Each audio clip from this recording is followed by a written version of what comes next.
girls and boys, I'll show an easy trick with the poop slime. You peel a little bit of the slime off and stick a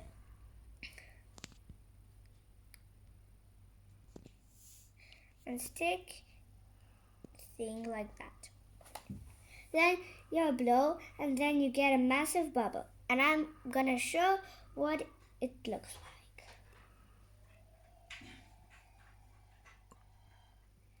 And then you peel it off and it stays. And that's the really good bit. When you see the bubble blow up, you think it will burst, but actually it doesn't. I'm gonna show it again.